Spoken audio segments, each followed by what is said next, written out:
श्री स्वामी समर्थ. जय जय स्वामी समर्थ. स्वामींचं नाव घेऊन मी या व्हिडिओला सुरुवात करते. उभारून आनंदाची गुढीदारी, जीवनात यो रंगत न्यारी. हिंदू नवीन वर्षाची सुरुवात ज्या दिवसाने होते तो दिवस म्हणजे गुढीपाडवा. दरवर्षी चैत्र महिन्यातील शुक्ल पक्षातील प्रतिपदेला गुढीपाडवा साजरा केला जातो. महाराष्ट्राचा अत्यंत महत्त्वाचा आणि 3.5 मुहूर्तापैकी एक असलेला गुढीपाडवा हा सण यंदा 2026 मध्ये 19 मार्च 2026 म्हणजेच गुरुवारी साजरा केला जाईल. गुढी म्हणजे ध्वज, तर मराठीत प्रतिपदेला पाडवा म्हणतात. त्यामुळे या सणाला गुढीपाडवा म्हणून ओळखले जाते. गुढीपाडवा म्हणजे नवचैतन्य आणि मांगल्य, झाल्या गेल्या सर्व गोष्टी विसरून नव्या वर्षाचे जोमात स्वागत करण्याचा दिवस म्हणजेच गुढीपाडवा अर्थात चैत्र पाडवा. गुढीपाडव्याच्या दिवशी आपण श्रीहरी विष्णू आणि माता लक्ष्मीची पूजाही करत असतो. गुढीपाडव्याच्या सणाला निश्चितच धार्मिक महत्त्व आहे. याशिवाय हा सण जीवनातील शुभ आणि समृद्धीचे प्रतीकही मानले जाते. गुढीपाडव्याच्या दिवशी घरोघरी गुढी उभारली जाते, ते समृद्धीचे प्रतीक आहे. गुढीपाडव्यापासून चैत्र नवरात्रीला सुरुवात होते. ब्रह्मदेवाने गुढीपाडव्याला विश्वाची निर्मिती केली असे पौराणिक कथेत सांगितले आहे. त्यामुळे या दिवशी ब्रह्मदेवाच्या पूजेलाही विशेष महत्त्व मानले जाते. गुढीपाडवा हा 3.5 मुहूर्तापैकी असल्याने या दिवशी जरी शुभ मुहूर्तावर पूजा करता आली नाही तरी तुम्ही संपूर्ण दिवसात कधीही पूजाही करू शकता. याच दिवशी चैत्र नवरात्रीमध्ये देवी दुर्गा मातेच्या 9 रूपांची पूजाही केली जाते. तसेच त्यांच्यासाठी उपवास आणि व्रत केले जाते. चैत्र महिन्याच्या शुक्ल पक्षाच्या प्रतिपदा तिथीला दुर्गा देवीची पूजा केल्याने भक्तांच्या प्रत्येक इच्छा पूर्ण होतात. यासोबतच जीवनातील सर्व त्रासांपासून मुक्तता मिळते. भक्तांवर दुर्गा देवीच्या आशीर्वादाचा वर्षाव होतो. त्यांच्या कृपेने भक्तांना सुख व सौभाग्य प्राप्त होतं. 14 वर्षाचा वनवास संपून आणि रावणाचा वध करून प्रभू श्रीराम जेव्हा अयोध्येत परतले तेव्हा प्रजेने आनंदाने विजयाचे प्रतीक म्हणून गुढ्या उभारल्या होत्या.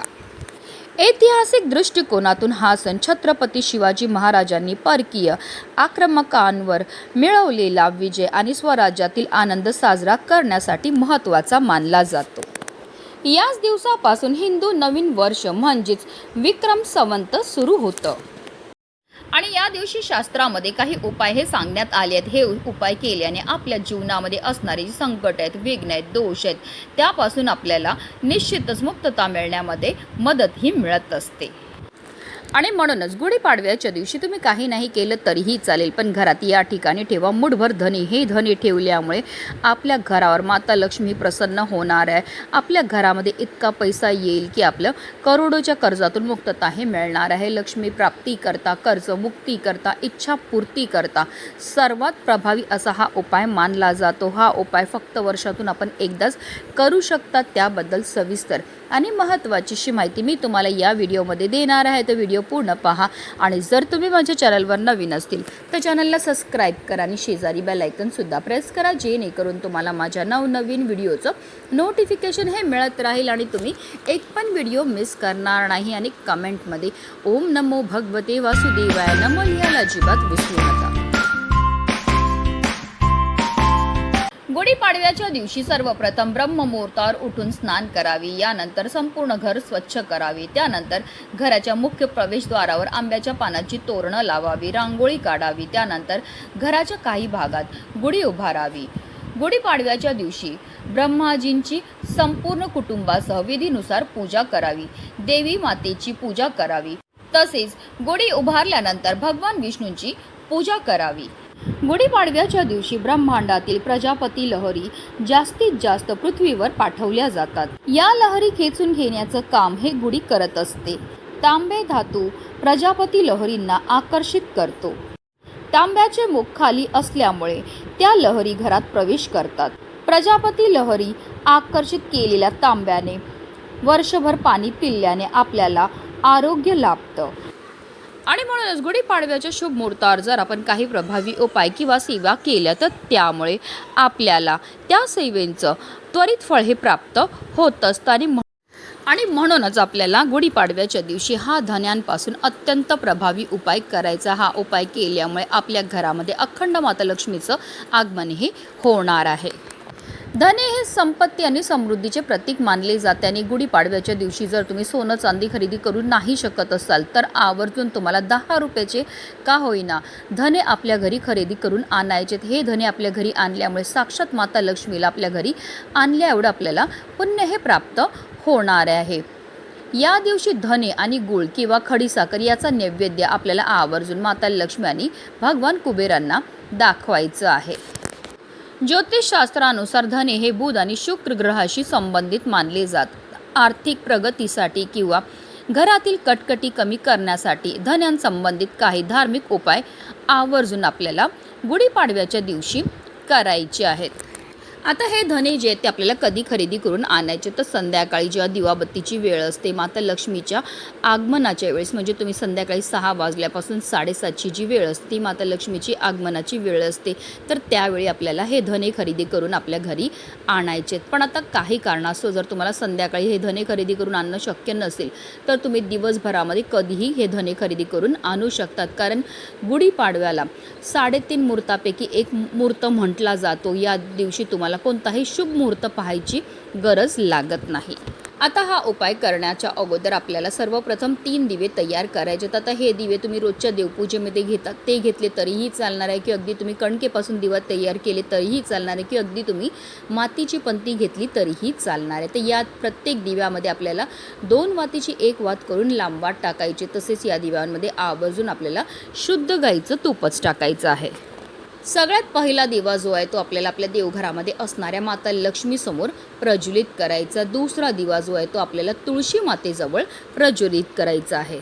कारण तुळस म्हणजे साक्षात माता लक्ष्मीचं स्वरूप आहे. आता तिसरा दिवा जो आहे तो आपल्याला माता लक्ष्मीला आपल्या घरामध्ये आगमन होण्याकरता लावायचा. माता लक्ष्मीच्या स्वागताकरता आपल्या मुख्य प्रवेशद्वाराच्या बाहेर लावायचं. बाहेरनं जेव्हा आपण आतमध्ये येतो तर जी आपली उजवी बाजू आहे तिथे आपल्याला हा दिवा लावायचा. डायरेक्ट दिवा जमिनीवर ठेवू नका. थोडेसे तांदूळ ठेवा आणि त्यावर आपल्याला हा दिवा जो आहे तो प्रज्वलित करून ठेवायचा आहे. कारण विष्णू पुराणामध्ये साक्षात श्रीहरी विष्णूने स्वतः असं म्हटलं आहे की दिवसभरामध्ये 7 वेळा माता लक्ष्मी ही आपल्या घरामध्ये प्रवेश करत असते आणि जेव्हा असा हा दिवा आपण आपल्या मुख्य प्रवेशद्वारावर लावतो तर त्यामुळे माता लक्ष्मी ही आपल्यावर प्रसन्न होते आणि तिचं अखंड आगमन आपल्या घरामध्ये होत असतं. हे 3 दिवे प्रज्वलित करून झाल्यानंतरच आपल्याला हा उपाय जो आहे तो करायचा आहे. आता जे धने आपण खरेदी करून आणले त्याला एका वाटीमध्ये काढून घ्यायचं. आता देवघरामध्ये आपल्याला आसन घेऊन बसायचं. आता ही धन्याची जी वाटी ती आपल्याला आपल्या उजव्या हातामध्ये पकडायची आहे. आपल्याला काही सेवासुद्धा करायची. तर आपल्याला 3 वेळा श्री सुक्तमचं पठण करायचं आहे. त्याचबरोबर आपल्याला 3 वेळा महालक्ष्मी अष्टकमचं पठणसुद्धा करायचं. या दोन्हीही अतिशय उच्च कोटीच्या सेवा आहेत. या सेवा केल्यामुळे फारच लवकर माता लक्ष्मी आपल्यावर प्रसन्न होते. आता हे धन्याची वाटी जी आहे आपण आपल्या उजव्या हातामध्ये घेऊन काही सेवा केल्यात त्यामुळे हे धने जे आहेत ते अभिमंत्रित होतात. आता हे अभिमंत्रित धने पुन्हा आपल्याला आपल्या देवघरामध्ये ठेवायचे आहेत. आता आपल्या पतीला आपल्याला देवघरामध्ये आसन घेऊन बसवायचं. बसवताना त्यांचा चेहरा दक्षिण दिशेला होणार नाही या रीतीने आपल्याला बसवायचं. आता जे धने आपण माता लक्ष्मीसमोर देवघरामध्ये ठेवले त्याच्यातले मूठभर धने आपल्याला घ्यायचे आहेत आणि आपल्या पतीच्या डोक्यावरनं गोलाकारमध्ये ज्याप्रमाणे घड्याळाचा काटा फिरतो त्याप्रमाणे 7 वेळा उतरवायचे आणि दुसऱ्या वाटीमध्ये आपल्याला हे धने जे आहेत ते ठेवून द्यायचे आहेत. आता आपल्याला एक लाल रंगाचा कपडा घ्यायचा आणि जे धने आपण आपल्या पतीच्या डोक्यावरनं उतरवून घेतले त्याच्यातले 11 धन्यांचे दाणे जे आहेत ते आपल्याला घ्यायचे आहेत आणि त्या लाल रंगाच्या कपड्यामध्ये ठेवायचे. त्याची पोटली तयार करायची आणि अशी ही अभिमंत्रित पोटली जी ती आपल्याला आपल्या पतीच्या पाकिटामध्ये ठेवायची आहे.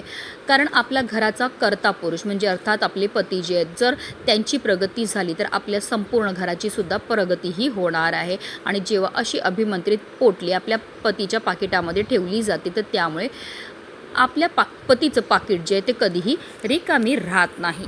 आपल्या घरामध्ये धन येण्याचे अनेक मार्ग हे मोकळे व्हायला लागतात. आता पुन्हा आपल्याला एक लाल रंगाचा कपडा घ्यायचा आणि जे धने आपण आपल्या पतीच्या डोक्यावरनं उतरवले त्याच्यातले पुन्हा आपल्याला 11 धने घ्यायचे आहेत आणि त्या लाल रंगाच्या कपड्यामध्ये ठेवून त्याची पोटली तयार करायची आणि ही पोटली जी ती आपल्या घरामध्ये जिथे आपण धन ठेवतो, कपाट असेल, तिजोरी असेल, त्यामध्ये ठेवायचं. असं केल्यामुळे आपल्या घरावर माता लक्ष्मी प्रसन्न होते. आपल्या घरामध्ये धन येण्याचे अनेक मार्ग हे मोकळे होतात, ज्यामुळे आपल्या जीवनामध्ये असणाऱ्या ज्या आर्थिक समस्या आहेत त्यापासून आपल्याला मुक्तताही मिळत असते. आता पुढचा उपाय आपल्या मुलांकरता सुद्धा आपल्याला करायचा आहे. तर जे धने आपण माता लक्ष्मी समोर वाटीमध्ये ठेवलेले आहेत, ज्याच्यावर सेवा केल्या, त्याच्यातले मूठभर धने आपल्याला घ्यायचे आहेत. आता तुम्हाला एक मुलगा असेल तर तुम्हाला एक मूठ धने घ्यायचे आहेत. 2 मुलं असतील तर 2 मुलांकरता वेगवेगळ्या आपल्याला धन्याच्या मुठी ह्या घ्यायच्या आहेत. आता मुलाच्या डोक्यावरनं आपल्याला 7 वेळा ह्या धन्यांना उतरवून घ्यायचं आणि दुसऱ्या वाटीमध्ये भरून घ्यायचं. आता एक लाल रंगाचा कपडा घ्यायचा, त्यामध्ये 11 धन्याचे दाणे ठेवायचे आणि त्याची पोटली तयार करून घ्यायची. आणि अशी ही अभिमंत्रित पोटली जी तर आता तुमची मुलं शाळेत जात असतील तर त्यांच्या बॅगमध्ये ठेवा. आता मुलं नोकरी व्यवसाय करत असतील तर त्यांच्या पाकिटामध्ये ठेवायला द्यायचं. यामुळे मुलांवर कधीही कोणत्याही प्रकारचं वाईट संकट येत नाही. आपल्या मुलांची प्रत्येक क्षेत्रामध्ये भरभरून अशी प्रगती व्हायला लागते. आता जी माता लक्ष्मी समोर आपण धन्याची वाटी ठेवली आहे त्यामधले थोडे धने घ्यायचेत आणि तुळशी मातेच्या मुळांना आपल्याला अर्पण करायचं आहे, कारण तुळस म्हणजे साक्षात माता लक्ष्मीचं स्वरूप आहे. असे हे धने माता तुळशीला अर्पण केल्यामुळे आपली वर्षभर भरभरून प्रगती होत असते. आता जे माता लक्ष्मी समोर वाटीत आपण धने ठेवलेले, त्याचबरोबर मुलांवरनं आणि पतीवरनं जे उतरवलेले धने आहेत ते सर्व आपल्याला एकत्रित करायचे आहेत. एक लाल रंगाच्या कपड्यामध्ये बांधायचे आणि त्याची एक पोटलीही तयार करून घ्यायची. आणि अशी ही अभिमंत्रित पोटली जी आहे ती आपल्याला आपल्या घरामध्ये जिथे आपण धन ठेवतो, कपाट असेल, तिजोरी असेल, त्यामुळे मध्ये ठेवायची. असं केल्यामुळे आपल्या संपूर्ण कुटुंबाची वर्षभर आर्थिक भरभराट ही व्हायला लागते. गुढीपाडव्याच्या दिवशी हा उपाय करण्याला विशेष महत्त्व हे दिलं जातं. ज्या घरामध्ये हा उपाय केला जाईल त्या घरामध्ये वर्षभर भरभरून पैसा हा येऊ लागेल. म्हणूनच व्हिडिओ जास्तीत जास्त लोकांपर्यंत शेअर करा, जेणेकरून प्रत्येकाच्या आयुष्याचं कल्याण हो, हीच मनामध्ये इच्छा. श्री स्वामी समर्थ. जय जय स्वामी समर्थ.